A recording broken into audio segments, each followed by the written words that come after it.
Hey,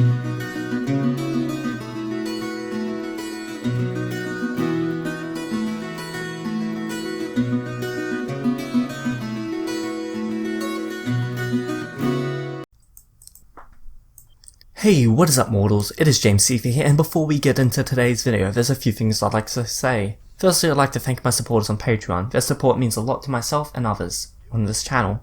A link to the Patreon will be in the description below, as well as a link to the Discord group chat where you can talk to myself and other mortals like yourselves. Please support us on Patreon if you can. If you cannot, I understand. Then there's a way to support us, which is liking and commenting on the videos, as well as sharing it with your friends. Anyway, spoiler warning for the manga, there's going to be some spoilers in here. If you don't mind that, then I'd say continue watching. In the previous episode, Midori had finally finished his internship with Sir Night-Eye. Shigaraki had gotten teleported into an unknown location to meet this mysterious doctor. The doctor says, "Hello Tomura, you and your associates are welcome here." Shigaraki calmly asks, "Wait a minute, who are you? Where are we? And why are we here?" The doctor says, "I'm an associate of your old master, All For One. You are here to discuss business with me." Twice he was teleported with them asks, "What are all these Nomu doing here? Shouldn't they be spreading chaos across the country?" Shigaraki says, "Quiet you idiots. So, what's with the Nomus, and what business do you want to discuss?" "These are the Nomu All For One and I had been preparing. Some of them are finished, some aren't. The ones you see here are work in progress. They are more high-end than the old ones, but they're not quite finished yet. The business I want to discuss is All For One's last will. He wanted me to transfer all of his assets to you. However, I do not think you're a fitting candidate for his replacement. I assume he passed his quirk on to you." Shigaraki says, "Yes, it was one of the last things he managed to do before he was brutally murdered." He has a look of just rage on his face. "Alright then, so if you defeat Gigan Tomakai, All For One's most loyal follower, if you get his approval without taking any of his power, then you'll be acknowledged as his successor and gain full access to all of his assets." Shigaraki accepts this deal without hesitation, and they're sent to a different location. Koran is sent to the bar, and Shigaraki is sent to a mountain range to meet this Gigan Tomakai. Meanwhile, Midori returns to school after finishing his internship. When he walks into class, he finds everyone talking about their internships. Kaminari is very excited when he looks at Ochako and sees her super focused on practicing some sort of basic martial arts. Midori turns to Ida and asks him how his internship went. Ida responds, "It went rather well. I learned a lot that I can use as a pro hero in future." Todoroki comes into the class and sits down. 13 comes into the class and explains that they'll be doing some rescue training, and takes them to training ground Gamma.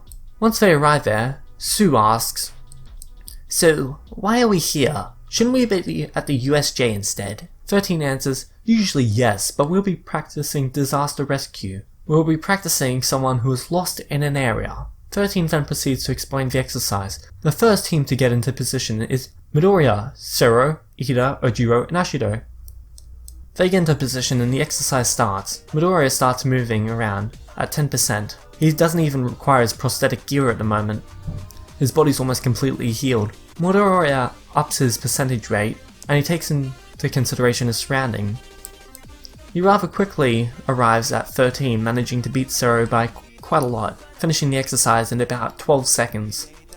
Midoriya is very proud of himself. He's kind of lucky that his body started to heal, but he still doesn't understand why. Some time passes and it's now the end of June.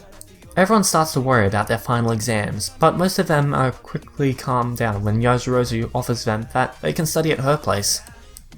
Kirishima joins them as he can't study with Bakugo. A few days later, in the cafeteria, Monoma bumps into Midoriya and Midoriya apologizes and Monoma starts to insult Midoriya. Kendo comes over and knocks Monoma out. She realizes that Class A were wondering what they'd be doing as the practical exam, and she informs them that her friend in the upper classes told her that they would be fighting robots just like in the entrance exam. The day of the exam comes along. The students do very well in the written part, and now they're going over to do their practical exam. They see a group of teachers at the exam. Nezu steps out of the crowd and he says, "You've all been probably wondering what sort of exam you'll be doing. Well, This time we're doing something completely different. You students will be fighting teachers in teams of 2. The students are surprised at this as Sato says, "Wait, that's completely unfair, you guys are pros. And we're just students." Nezu addresses the concern by saying, "Don't worry, we teachers will be wearing these weights to keep this fair. You students win if you either manage to leave the training grounds by stepping out of the gate, or by restraining the teacher with these cuffs." He holds up a set. The first fight is Ashui and Tokiyami versus Ectoplasm. These fights go pretty much exactly the same as in the anime. The second one is Kirishima and Sato versus Cementos, which ends with them losing as they don't last very long. Yasurozu versus Aizawa, which ends the same way as in the anime with them winning. Ochako and Pretty Boy versus 13, which ends with Ochako's team barely winning. Kaminari and Ashido versus Nezu, which ends with them losing. Ida and Ojiro versus Power Loader, which ends with the students winning. Koda and Jiro versus Present Mike, which ends with the students winning. Shoji and Hagukari versus Snipe, which ends with the students winning. And Midoriya and Sero versus Midnight. This fight begins and Midoriya is having to analyze, well, the person they're up against. He keeps thinking of different movements and ideas that he could try. Midoriya tells Sero, "Don't take off your helmet under any circumstances. It can help protect you from Midnight's quirk." Sero says, "Okay, what's the plan? Knowing you've probably come up with about 52 of them already." Midoriya gets into a battle stance and says, "You're right, but I've been thinking for a while. Taking into account our powers, and hers, the best strategy is for you to run around a bit and try to exit while I keep her busy. But we can do some sort of other plan if you want." Midoriya gets slightly embarrassed as he's just pushed his plan onto them. Sero says, "Okay Midoriya, you're the smart one. You took out the huge villain, so we'll do it your way." Midoriya slowly comes towards Midnight.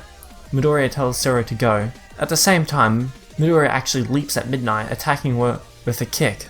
She evades the attack and tries to catch him off guard, but Midoriya quickly spins himself around and leaps into the air.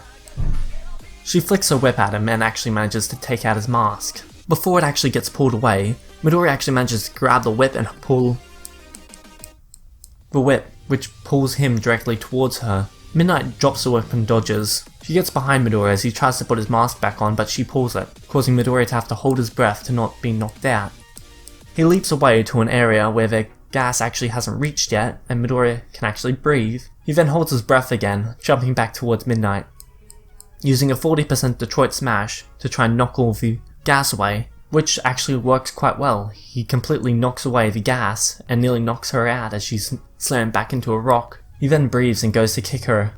As he goes to do this, an alarm is heard, and it says Midoriya and Sero pass. Midoriya thinks to himself, this didn't take too long, and Sero thinks to himself, you designed a good plan, Midoriya. If you weren't for you, I probably wouldn't have passed. Midoriya hits Midnight as he was already mid-attack, and then he exclaims, sorry. Midnight gets up and whispers to him, that was a very powerful swing. Maybe you should be the one wearing the weights.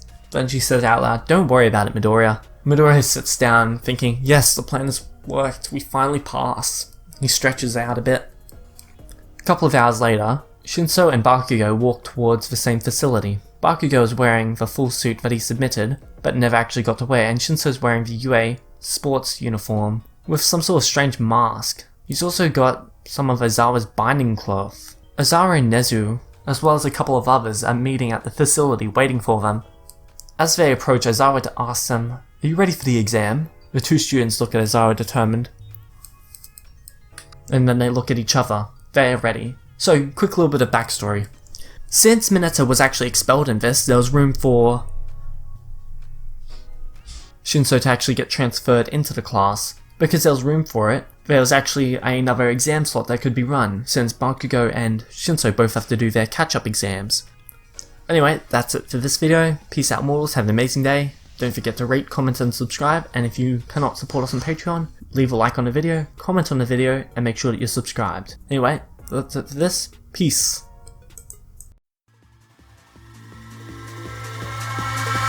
Eyes in the sky, gazing far into the night. I raise my hand to the fire, but it's no use, cause you can't stop it from shining through.